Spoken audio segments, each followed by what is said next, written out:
Hi everybody and welcome back to my channel. My name is Carla. If you're new here, I lost a load of weight and I talk about it here on the internet. I asked recently on my Instagram, HalfofCarla, and here as well on YouTube for any questions that you guys had about anything really. And my gosh, did I get a lot of questions. That there's quite a few. So what I've done is because it's me, I've tried to segment them into different categories and I'm going to try and go through them. I'm not sure if there is going to be 2 videos because this could be long, but I'm going to attempt to not talk for 10 hours. Now, we'll see how that goes. So I'm going to just hop right in, start answering questions, and hopefully we're all good. So the first kind of topic is maintenance, and somebody asked, will I continue to count and log calories after I reach my goal weight?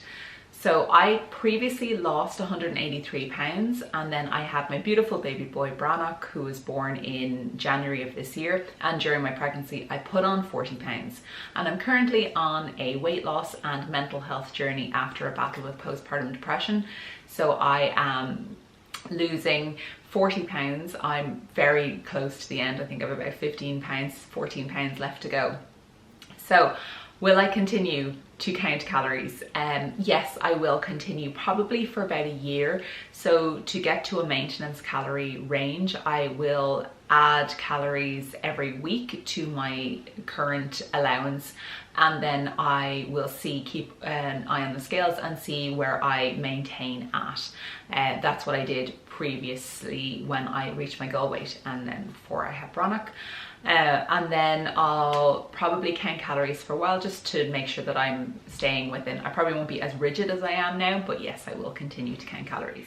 Then we're going on to exercise. So did I only walk to lose weight, and how long did I walk for, and do I do any weightlifting? So did I only walk?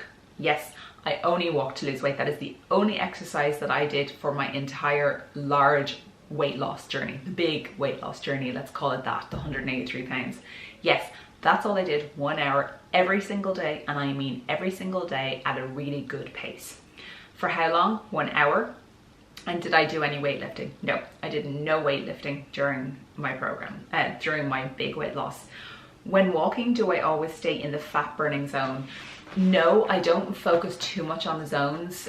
So if you have a Fitbit or something, like I have a Fitbit Sense, it'll tell you whether you're in fat burn or cardio. I try to stay in fat burn. I like to stay in fat burn, but I increase as my cardiovascular fitness increases, my zones will increase with it. So I'm not too focused on, like my fat burning zone might have gone from, something, it's very complicated, but basically, no, I don't focus too much on my fat burning zones. I focus mostly on increasing my speed so that I'm increasing my cardiovascular fitness, and therefore that will also just help with my metabolism as I get into maintenance.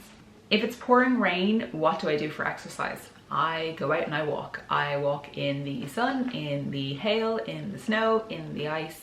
Ireland is a very kind of mild climate. We are very lucky, so we don't have to, like we're not battling tornadoes or anything here. I do live beside the sea, and it can be extremely gaily here and very wet and windy and damp. So I just dress appropriately for it. And do I do weights, exercise, etc.? Did I do weights, etc. after the big weight loss, as you look very toned and fabulous? Well, thank you very much. After my weight loss, I began doing yoga and some Pilates type exercises. And then when I was pregnant, I did do weight workouts. So I did strength-based workouts, 3 to 4 a week. Now I'm going to move on to the next topic, which is therapy. And I had a lot of questions about therapy. So the number one is, what type of therapy did I do? And I'll link up here my therapeutic journey so that you guys can learn more about it. But basically originally I did relationship therapy for my binge eating disorder. Actually, I did clinical psychology first, then I did that was for a year until my free public one kicked in. It was 2 years, I think now, I can't remember, but anyway. So I paid for a clinical psychologist, and then I got free with the health system, I got free therapy, and that was relationship therapy. We thought we were going to be doing CBT, but she actually realized that I needed relationship therapy, which was really interesting. And then for my food addiction, my negative self-talk and my life-limiting beliefs, I had to heal the trauma that was trapped inside me, and that was my last or my most recent therapeutic journey. And for that I did a type of therapy called sensory motor psychotherapy. Somebody asked, do I have any podcast or apps recommendations for sensory motor psychotherapy? I actually don't, and to be honest with you, I didn't realize I was doing sensory motor psychotherapy until my very last session with my therapist. I am currently no longer attending therapy. I don't need it at the moment. I did go back to therapy. I kind of dip in and out. I went back when I got pregnant for 2 sessions, just to kind of manage my changing body in my head and help with that. And then I went back when I had postnatal depression. So I went back for about 4 or 5 sessions until my meds kicked in and I started to feel really good, and I feel much better now. So and that's when she told me. So I don't. However, I do always recommend that people check out Dr. Kristen Neff, who is somebody that my therapist always recommended that I looked at. And Kristen Neff is probably the biggest champion. She might even have created it, I'm not sure, but in the movement of a radical self-compassion and self-kindness, and it is something that I think all of us are very poor at.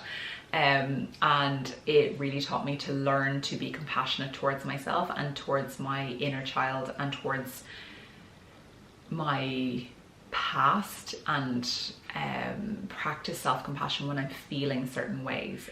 Then moving on to eating disorders, I had an awful lot of questions about coping with binge eating disorder. Like, I did therapy for binge eating disorder, so in terms of coping with binge eating disorder, like, that to me is the biggest thing. Is binge eating disorder is only a symptom of something else that's going on.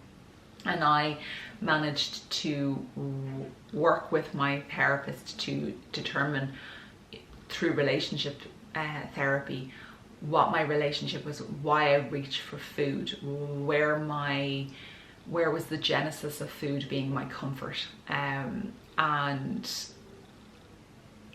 binge eating was basically filling a void inside me that I wasn't getting from somewhere else. Somebody else asked me about in that split decision, when you're just about to start a binge or about to eat, it's very difficult. But one of the reasons that we all tend to go towards that is we escape our body. So say, for example, there's something going on, a bad feeling has come up.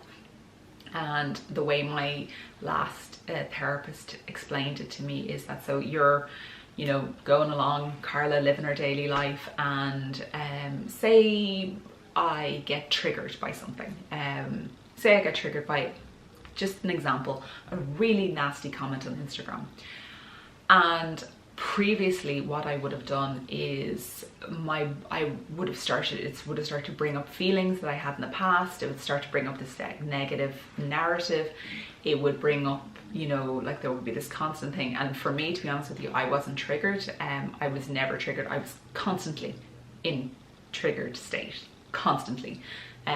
That's why I was a food addict. But say for a binge, you are triggered by something, somebody said something to you in work, nothing about your weight or anything, but just something that said about you in work, maybe a performance review or something like that, and you didn't take it well. We tend to leave our body. We leave our body, we just, like, the adult Carla leaves, and then we end up, the inner child takes over, and that is who then makes the decisions about what to eat and what to go for, and they're looking for food as comfort, and they're just trying to numb the feelings that are going on inside with food, similar to alcoholism, similar to gambling or sex addiction or drugs. It's trying to numb the feelings that you're feeling. So your adult you is gone, inner child's taking over, and basically you're just like going for it. It's about grounding yourself, so it's bringing you back into your body. So it's feeling your feet, making sure you can feel your feet, feeling your legs. I know a lot of people use it for panic attacks as well. Feeling your arms, feeling up and down your arms, making sure going around the room and picking out things like and naming them, and it tends to bring you back into the present, into this current moment, and therefore you can, the adult you can make a more wise decision. I hope that makes sense and helps. I'm going to move on to my diet, quote unquote diet. I'm just going to have oh, that's good. That's a good cup of coffee. Anybody else always have a spoon in their cup of coffee, or is that just me? Like literally always have a spoon in my mug. Okay, first question. Does my husband follow the same locale meals that I have? Yes, he does. I cook for him. When we were in lockdown and we were both together, we prepared the same lunch together. He would have different snacks and then I would normally cook dinner. So yes, he does. He might eat a bit more in terms of snacks and things like that, and I would give him a slightly bigger portion. But yes, in general, he asked me, is there anything that he has done to help with my weight loss, or anything he unknowingly did that counteracted my weight loss? And I thought that was a really interesting question, and I just wanted to say that I am incredibly lucky and grateful to have him in my life, because he has been nothing but supportive the entire way through. He has supported me when, you know, those moments when the scales doesn't play ball on your journey and you have a bit of a meltdown. He's there to help me. He's supportive in my food choices. He's supportive if I don't want to go out to eat. He is fantastic. I'm just the luckiest woman on earth. Like, I literally won the lotto when I met him. So somebody asked me, weight loss while breastfeeding, have any of my followers had any luck with it? And yes, I know, actually I have a friend who lost weight while breastfeeding. I am not breastfeeding, so I cannot communicate on that, but I do know that a friend of mine did lose her baby weight, whatever you want to call it, while breastfeeding. Did I feel hungry while on Body Slims? If you don't know, Body Slims is the program that I use to call it my roadmap to weight loss. Did I feel hungry? Yes, there were periods where I felt hungry. I used intermittent fasting in order to get comfortable and understand hunger for the first time in my life, because I am a former binge eater and a food addict, so I was never hungry because I never let myself get hungry. And I started to learn to be okay with hunger. It was something that I was never okay with before, but by learning to be okay with it, like, I'm not saying I starved myself, but I wasn't like a slight pang of hunger, like just a little iota I would have had to feed myself before. Whereas now I'm like, no, I can wait. Okay, I'm hungry, I can wait until dinner. All right, I had to change the battery there, so if things look a bit different, that's why. Best tip for being disciplined and staying motivated. Make small commitments to yourself that are non-negotiables. For me, my walk every single morning is a non-negotiable. I treat myself almost like a child. I have to go to school today. I have no choice. I get up and I go for a walk.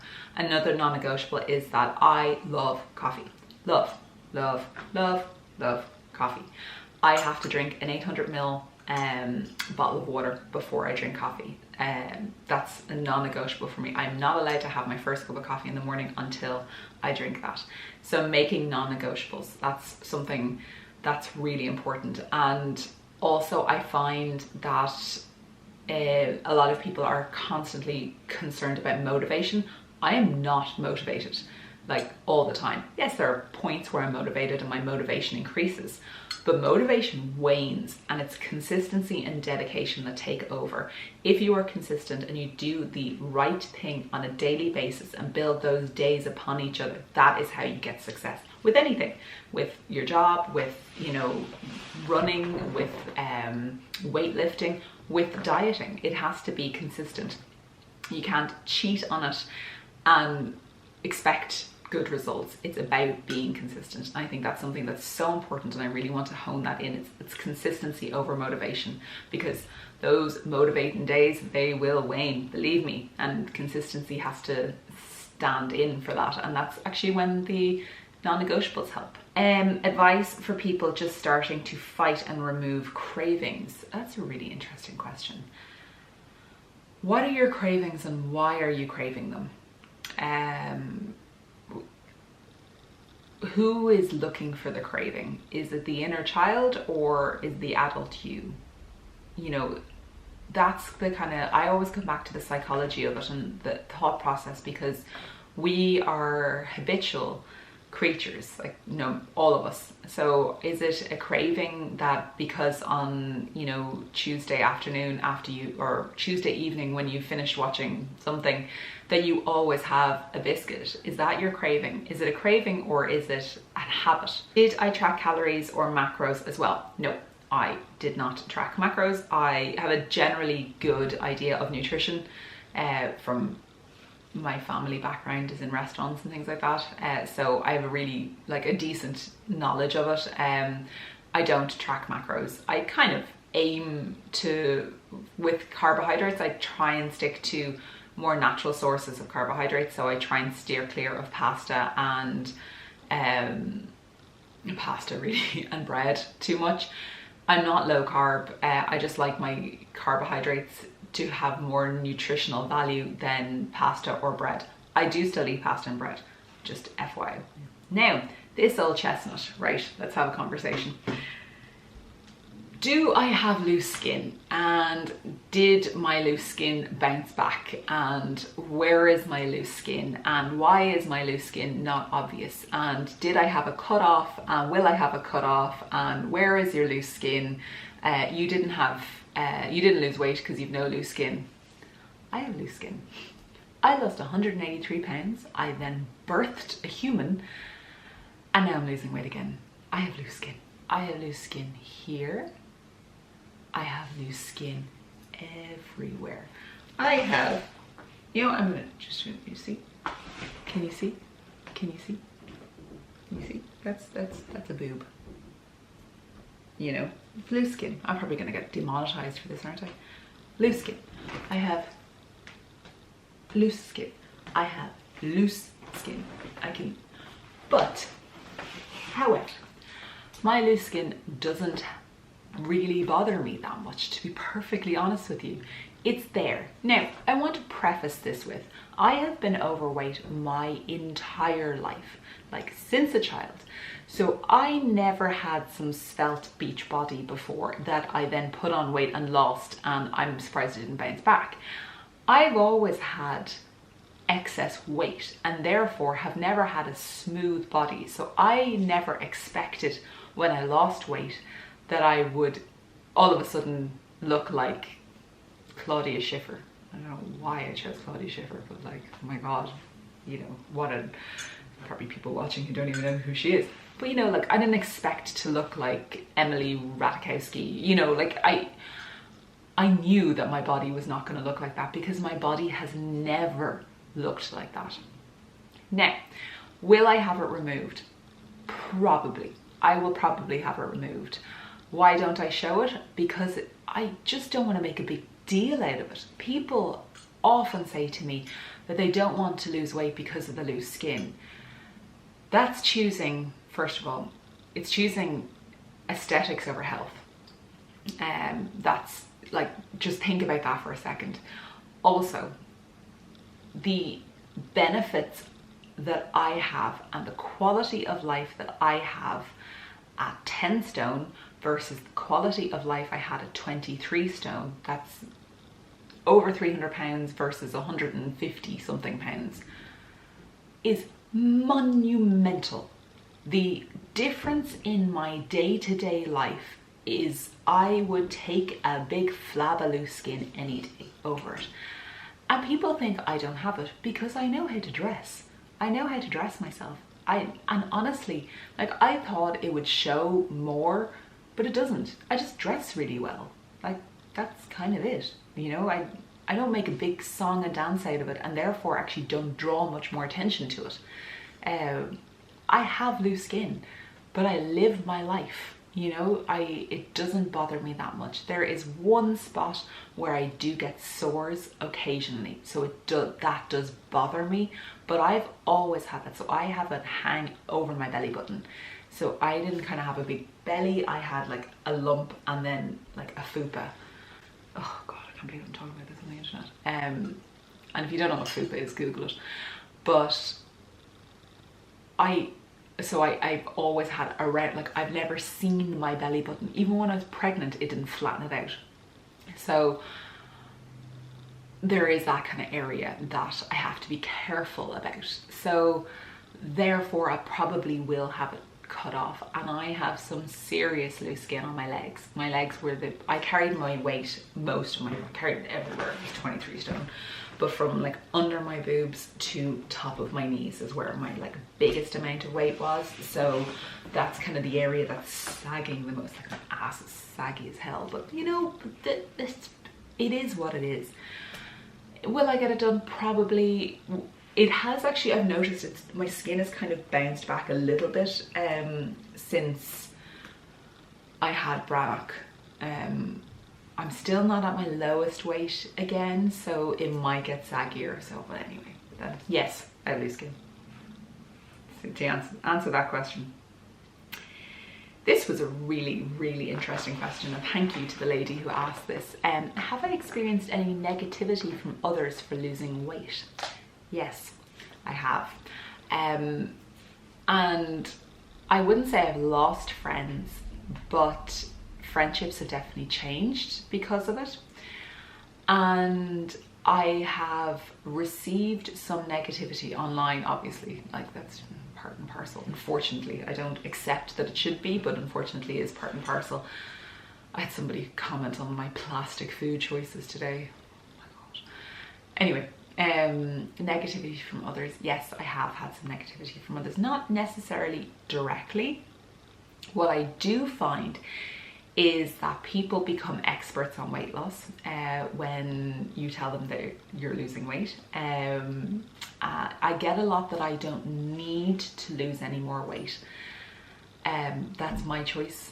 And I find that sometimes people have a tendency to project their fears that you are no longer the same person that they were comfortable with, and when you change, then it kind of changes the dynamics of any type of relationship. So yes, there have been some negativity, and there's also been some, like, it's completely outweighed, if you excuse the pun, by the positivity. Like the community that's on my Instagram and here on YouTube is so wonderful and so positive and so fantastic. And in my personal life, the vast majority of people that I know are wonderful and supportive. However, I just want to make a note as well on the community. If you see me outside, I know most of you aren't in Ireland, but a lot of you are in Ireland, and if you see me and you like we interact, and please do come up and say hello, but please don't feel the need to justify your current food choices. Like, I'm not judging you on what you're eating.